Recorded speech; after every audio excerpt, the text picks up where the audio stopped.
Hey there, I'm Sarah Walka, founder of the sistersenchanted.com and of Business Witchery. And I'm bringing you this super quick 3-part video series to talk to you about starting your own business or increasing the income on the business that you already have, finally making traction. So the first video here in our video series is 3 reasons commonly why businesses don't succeed, why entrepreneurs, people like you and me, everyday people with dreams of owning their own business, why they hit the ground running and then they fizzle out and don't actually build a business.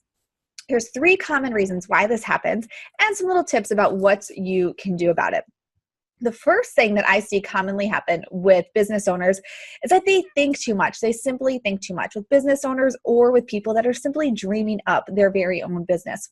We overthink things. We think we need fancy websites. We need fancy logos and graphics, fancy names. We need fancy technology and fancy certifications and fancy this and fancy that. Well, let me tell you, unless you are a medical doctor or probably a teacher, depending where you live, you don't need a certification to do many things. You don't need fancy logos. You don't need a fancy website. You're thinking too much. What is it that you want to do? What is it that you can give to people? How can you serve the world around you? And simply get out there and do that thing. We're going to talk about that a little bit more in our 3rd video as well. But for now, think on that. Where are you thinking too much? I told you to think on where you're thinking too much, but where are you thinking too much? You know, if you're spending hours and hours looking for the perfect photo for your website or the perfect colors, stop doing that. You're thinking too much and you're never going to get anywhere in business if you're thinking too much. The second thing that people do when they start a business or they maybe start a service or you just journey for the first time on this entrepreneur ride, this crazy ride, is not preparing yourself with the tools to weather the storm. So whether that be finances or mindset, you need the tools to weather the storm that's inevitably going to come your way. As a business owner, you are going to run into so many things. Financial setbacks. Things aren't going to go as planned. People are going to hate on you. You're going to get negative feedback. You're going to think one thing and it's not going to work out the way you wanted it to. There's always going to be something that happens that's not quite what you thought. These can be big things or small things, but that's part of life's journey. That's part of your everyday life journey, and is certainly part of the journey of being a business owner. So most businesses that people start won't succeed because at that first bump in the road, you don't have any tools to get past that. Louise Hayes, who started Hay House, she wrote her first book in 1976. It was just a pamphlet of information. She expanded it into a book in 1984. It was 2008 that it was a New York Times bestseller. She started out by hosting support groups in her living room. She didn't think about what would people think about my living room. I need to have a fancy space. I need to have this and that. She wrote her material. She got it out there and she hosted things right there in her living room. She didn't think too much. She got it going.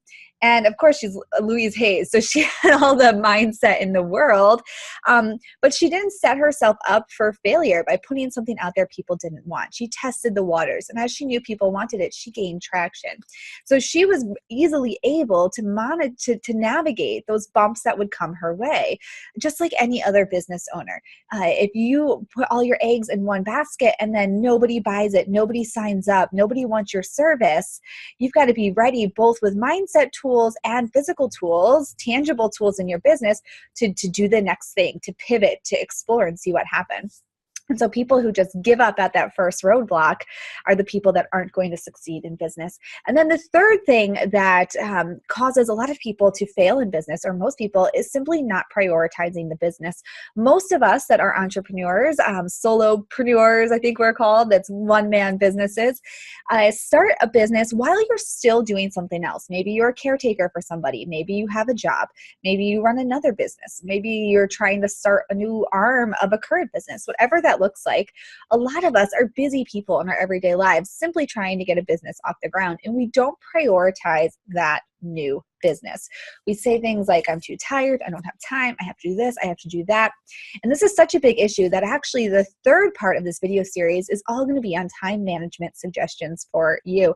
But you've got to prioritize your new venture, or else it's never going to take off. And after, you might have a little success and then it will flounder out because you haven't prioritized it. That means making making some changes in your life. It means making sacrifices. It means letting go of maybe some downtime, cutting back on sleep a little bit in the beginning. There's a certain amount of hustle that does have to go into a business to get it off the ground before you can live in that zone of relaxed ease and flow that everybody wants to have in a business. So these are 3 common reasons why businesses fail. You're thinking too much. Think less and act more. Think less and act more. Get it out there. If you're not getting it out there, nobody's going to buy it, whether or not you have a fancy website or the perfect name. You don't have the tools in place or the mindset things in place to weather the storms that are inevitably going to come your way, whether that's a naysayer on YouTube or 0 sales, or your whole everything you did set up crashes right when you're trying to sell something. You've got to have a plan, and you've got to have the tools to weather that storm. And then the third thing is people simply don't prioritize their business. And if you don't prioritize it, you're not going to be able to do the things you need to do to get it running. So those are 3 common things that happen to first-time business owners, or if you currently have a business that's not making a ton of money, one of those things, or most, or 3 of them, or 2 of them might be coming into play for you. So take a listen back to this, absorb it all, and see what you can implement in your business or in your business idea right away to get your business off the ground and running. So I'm Sarah Walker of the Sisters Enchanted, bringing you this 3-part series of our Business Witchery free video series here. And I'll see you in the next video with some more great information.